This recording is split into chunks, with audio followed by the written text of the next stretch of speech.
I figure I'll give this QE thing another try with a visual this time to kind of explain where the mystic is off and try to explain where his explanation doesn't say anything. So anyway, what we have here are banks A, B, C. We have their reserve accounts A, B, C. Now understand, whatever money they have in these reserve accounts originally got there because the Fed required the banks to take essentially whatever security they had, vault cash, and place it in the Fed. Okay, so the Fed kept it as a reserve. So the extra cash the banks had as security against their own liabilities, effectively they were told, keep it with the Fed. It's good for you, good for us. Okay, we can make sure you're solvent, and at the same time you don't have to worry about securing a lot of cash in your vault because they'll be in our vault. That kind of thing. The funny thing is, I think the Fed actually does charge banks a storage fee, which is kind of, rude.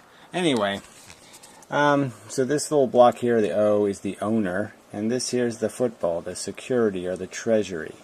So this is the thing on the stock market, the thing, the thing that the Fed is going to want to try to buy. Okay, and so now we're going to try to explain how this reserve account, this is all the Fed has, is this reserve account, how this gets that.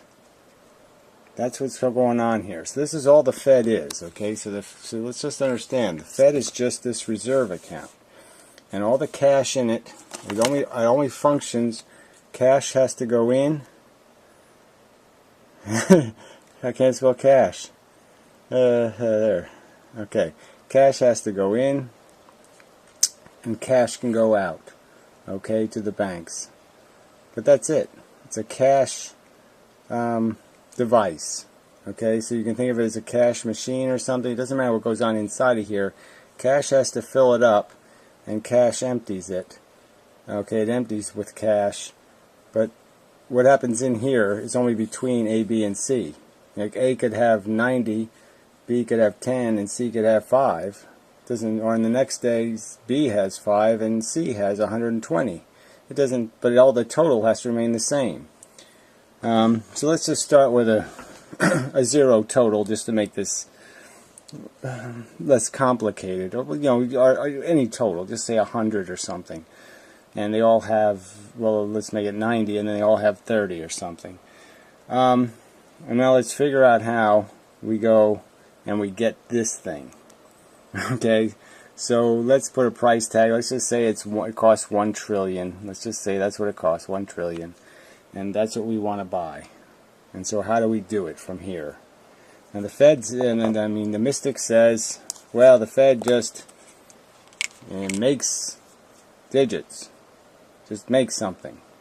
And tells this guy to buy it. Well, I can't make any sense out of that. So yeah, I'm not going to use that argument because it doesn't make any sense. So what I'm going to suggest happens is first, let's just say the broker makes the deal. So the broker, let's call this A bank. This is going to be the broker we're choosing for this transaction. It could be B or C, but let's just say A is going to do the transaction. So what we can do is say to A, hey, make some digits. So let's just say A is going to be this pink color. Alright, so it says make some of your bank digits and buy that football. Okay, so now it gives its pink digits to this owner of the security. Okay, so the owner now has the A trillion. So we'll just put a circle and it's pink because it's a trillion of the A money.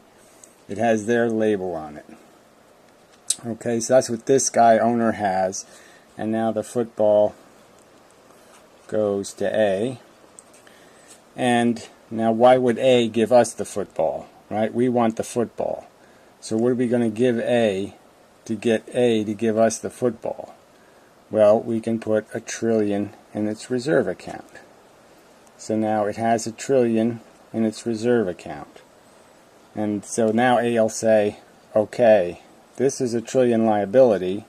I mean, this is 1 trillion of A's money, digits. and this is $1 trillion of A cash. So how do we make a distinction between these two things? This is reserve. Well, it's in the reserve account, so you just have to understand that a T in the reserve account is almost the opposite of a T as a bank digit. So obviously when it's a digit, this is a liability, and when it, well, let's just put we'll put a regular line through the pink. You just put the pink over the pen mark, so you understand that this is whoa, oh, that's not good. It bleeds. All right, so this is $1 trillion. Yeah, it looks like an F. Well, that's just great. Anyway, you get the picture, right? Yeah, you sort of get it. Anyway, so now A gives us the football. So we finally have, now we have the football here. Okay, and we bought it with A. We bought it with A digits in the reserve account.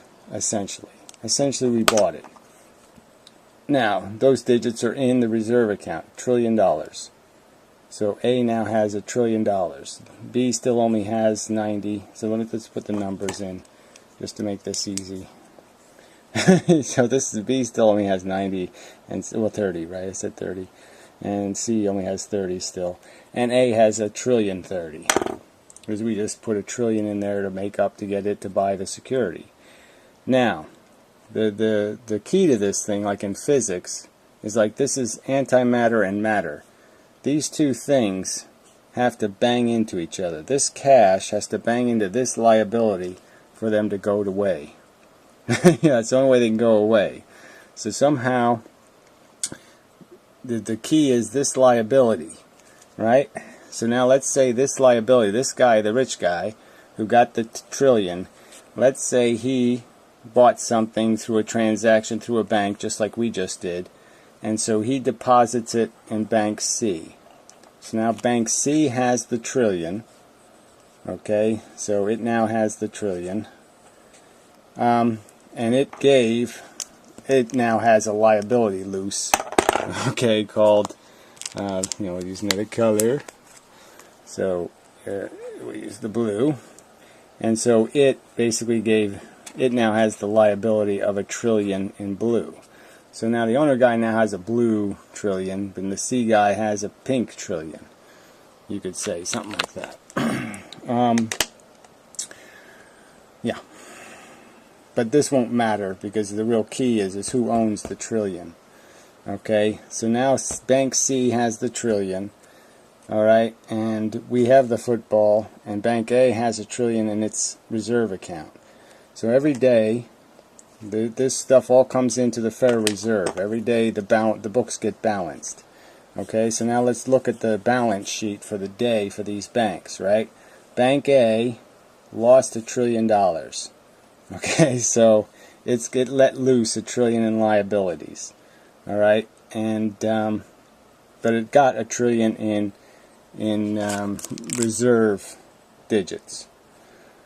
Bank C has the $1 trillion. So let's just follow this through. So here's Bank C and Bank A, and now we're going to figure out that Bank C has the Bank A $1 trillion. So it can make a claim to Bank A. Okay, so it's going to say to Bank A, I want you to give me something for this $1 trillion. And the give me something is going to be your reserve digits. That's basically what's going to take place here. Okay, so the $1 trillion here that Bank C has, it's going to say to Bank A, give me something. And the only thing it can give it is these reserve digits. So what's going to happen is there's going to be a transaction where the reserve amount is now going to go to Bank C. And now this gets killed. There's no longer, okay, a liability. Liability's been killed. And now there's just $1 trillion in Bank C's reserve account in its column. Okay, so we just moved it from A to C. We didn't dispense it yet or anything, but technically Bank C is owed $1 trillion. So we haven't really resolved this because there's still liabilities loose. I mean, there's still this $1 trillion in cash that's going to get loose into the economy, and we can't let we're trying to get rid of this liability. So how do we get rid of the liability? How do we If we give it to Bank B, then it just ends up in a different column. The only way it can get out of the Federal Reserve is it has to go out as a cash payment to one of the banks. One of the banks takes actual cash. So I don't have a green, but so I'm just saying that this is the problem. Is that the resolving the bank's daily exchanges gets you changes in who owns reserves. It doesn't get you changes in the amount of the reserves held in the reserve accounts. It just changes who gets them. That's why, so essentially what I'm saying here is that it's credit. Okay, digits are credit. And the credit gets resolved to cash. That's what checks are. Checks are like a claim on cash. And this is the cashing process. What the Federal Reserve basically does is turn all the digits of the day into real dollars. It basically says, you're down $1 trillion, you're up $1 trillion, whatever the thing is, you have to give this guy $1 trillion. He has your pink digits, you have to give him cash for those digits. That's essentially what's being said. When this guy owns the pink, the C bank is saying, you owe me $1 trillion in cash. That's effectively what's being said, and the cash is basically held as digits in this account. This is a cash account that holds digits, but I mean it represents cash. So understand that this is how the money supply, the actual cash money in the economy, has always been controlled by the Fed, is through the flow of cash through these reserve accounts. And there's only 1.2 trillion of cash in circulation, and there's currently 4 trillion okay, promises to cash in these reserve accounts. And you can see the problem there. If these reserve accounts are cashed out by banks, if Bank C says, give me the cash, okay, he cashes out. That's the wrong color for cashing out, but we'll have to deal with it. Okay, if he says, I want cash, then when the reserve digit is converted, it's converted into cash, and now C will have 1 trillion cash. So you see the problem here is that essentially we just made a cash transfer. The Fed basically just did, when it made this original T, it just basically made $1 trillion worth of cash. And Bank A just basically sent, although it was in the form of a check, it's all cash in the end. It's all going to get resolved to cash, and it basically just printed the cash. So if this Bank C ever withdraws the reserve money, it's being withdrawn as cash, and it makes what the Federal Reserve did here, printing cash. Because it's going to, now the total in circulation is going to be 2.2 trillion. And if they withdrew this $4 trillion, then you're going to have $5.2 trillion in circulation. And that's the fact of it. So that's why the money isn't being withdrawn, is because the banks well know they're not allowed to take this money. The only way to resolve the money problem is for us to sell the football. The only way the Fed can kill this liability, this T, it has to sell to one of these rich people and get one of these blue bits of money or some other color money, and then it can kill the T. But what it really wants is this pink one. So it has to be the right bank it gets it from. But Nick is assuming that the balance sheet here is affected by this who owes who what thing, and it's not. The only thing that's changed is who owes who. But the total in the reserve account does not change until cash comes out. Cash has to change it. Or the Fed gets actual cash and puts it in to eliminate one. It has to. The only way you can reduce the stuff in here is you have to replace it with actual cash. You have to purchase it out with cash. So you'd have to give the bank the cash. So in the end, that's what would be effectively done. Is A used its digits to buy the security, and we basically are just giving it the cash for that purchase. That's in the end what's going to happen if the money is withdrawn and we keep the football. We can't let the money out and keep the football. Okay, you just can't do both. You either have to get rid of the football to erase the digits, or that's it. Yeah, or you're letting cash loose into the economy, and it's going to create hyperinflation. So they can't, look, I'm just saying, the money is never coming out of those reserve accounts until these footballs are sold. That's just the truth. Because as soon as people see the money supply increasing in terms of the cash money supply increasing, everybody's going to get panicked as hell. Because this has been traditionally been carefully controlled. The Fed has been scared to death to print money. And, but these people, I'm just so irritated by these people. They're just such assholes in the comments. I mean, I'm sorry, but you people are fucking assholes. I'm just so sick of your bullshit. I mean, some asshole saying, it's only 3.2, blah, blah, blah, you got the chart wrong. No, look, okay, the chart was a piece of shit. I was just using it as an example so you could see the squiggly lines going up and the other squiggly line going up, just so you'd get the idea that, this only happened since 2000, okay, since 2000. I mean, I guess the Japanese did it first in, like, 2001. This isn't some old traditional way of doing banking. This is a new, insane way of doing banking. So here it is, right on the Fed website. Gold certificate account, 11 billion. Special drawing right certificate account, 1.8 billion. Anyway, securities, unamortized premiums and discounts, purchased agreements and loans. Here we go, $4.2 trillion. It's right there. U.S. Treasuries, $2.3 trillion. Mortgage-backed securities, $1.68 billion. So right there, you got the $4 trillion. So don't be telling me it ain't $4 trillion. It's $4 fucking trillion. So right there, $4 trillion, $4 trillion, more $4 trillion. So fuck you, cunt. What's the other one? Yeah, well, Mariana posted a link to this stupid video, and then some other asshole posted another frickin' goddamn... I mean, they're all just idiotic. I mean, I'm sorry, people are idiots. You're obnoxious. You really piss me off.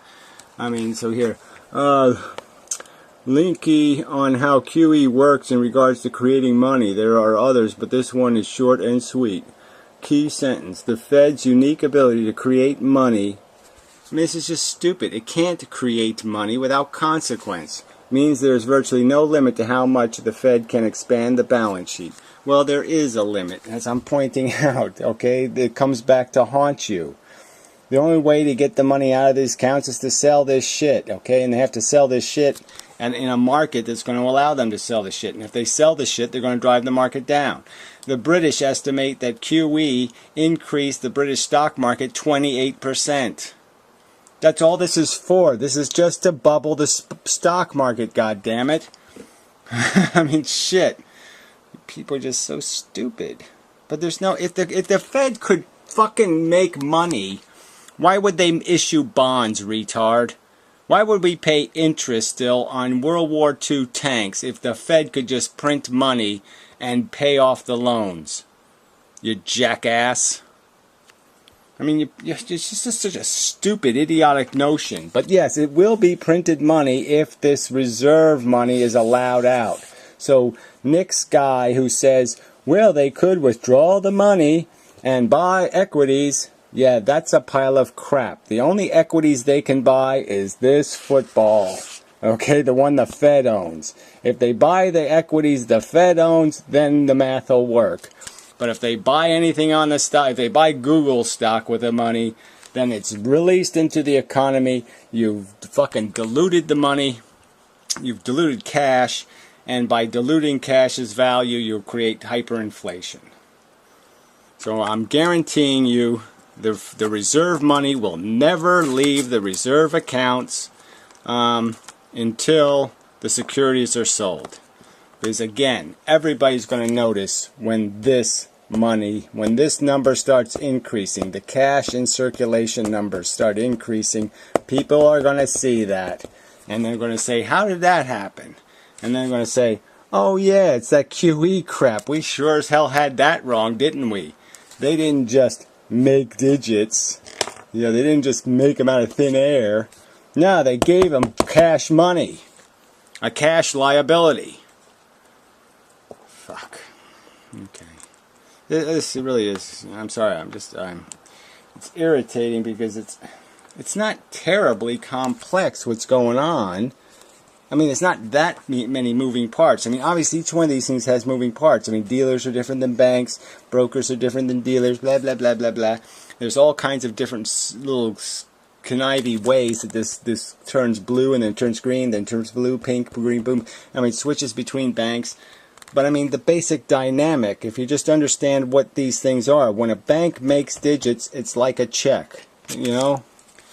It's that, you know, if we could just, these are just key points, okay? These are bullet points. Digits are checks. Think of them that way. If we can agree that a bank digit is a check, it has a bank's name on it. It is not a cash digit, it's a bank digit, meaning it comes back to the bank who issued it.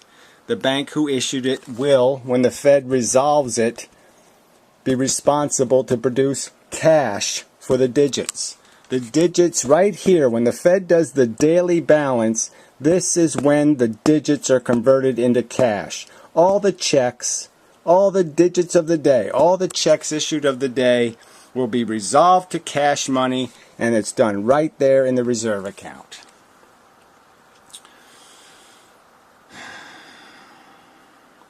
And the other thing to understand is, again, this hierarchy thing. Stuff is the only thing of real value. Deeds, the pieces of paper saying you own the stuff, is just as good as the stuff. You know, I mean, having the thing in my house or having the deed to it is the same thing, right? Living in my house, I have this house, let's say, and say I had a summer home. Well, I'd have the deed to the summer home. So even though don't have possession of it in my pocket, it's mine because I have the deed. So deeds are stuff. And then cash is like another great deed. Cash is like a universal deed certificate, and it just, yeah, it's as good as anything. It's as good as stuff in a transaction. So then you have Federal Reserve notes. You know, these digits are rock solid. And then you have U.S. bonds, but question mark, will we default in the end? They've always been good as gold, but maybe they're not going to be in 5 years. And then you got bonds issued by corporations, and then you got stock. And this is the hierarchy. And all the crap that's out there, all these digits that are out there, are all claims on stuff. Stuff is the stuff of value, and what it basically has been done is mortgaged. So stuff is mortgaged, just like a house is mortgaged. The stuff that exists in the world, like the businesses, when they go public, that just means they're mortgaging the company. It just means they're going to basically, what's the right way to say it? Create IOUs to the business. And the funny thing is, though, is they create these preposterous, the pie is this big, and they make so many slices that no one's going to get a piece in the end because they've sliced it up so thin. Pennies on a dollar. Penny on a dollar. That is the real value of the stock. So that one's where those are just silly digits. It's getting hot in here. Sorry, sweating in a video. It's not very cool. Anyway, the producing bank must, see that I put in it like capital letters, the producing bank must produce end value of cash in capital letters. That's what this is about. The end value is in cash, and it happens at the Fed. All the digits are converted into their cash equivalents, and then the who owns what thing is decided, and it's transferred between these accounts. But the total in the accounts can't change unless you put cash in. Cash has to go in, not digits. Alright. Yeah, that's probably enough. I mean, you've probably heard enough of this. I'm sorry to the people who don't find this interesting. But you probably didn't listen anyway, so that's okay. I mean, you really should. You should be adult enough to figure out which videos to watch and not which ones not to watch, based on your interest level. But this is like so fundamentally. This is another one of these subjects. It's just if people aren't going to take this seriously and get it right, then what hope is there? for any, these people who keep defending the human race. I mean, this is the failure of the human race. If they can't even balance their checkbook correctly, if they think there's fairies that make money, magic digits. I mean,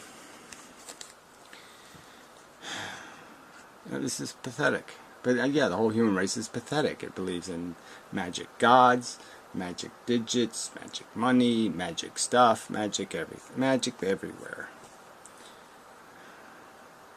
God, how did I get stuck on this stupid planet of assholes and parasites? Shit. Idiots. Fucking idiots. This is the way it is. And you're obnoxious, arrogant idiots. Because you're fucking wrong. Wrong. You are wrong.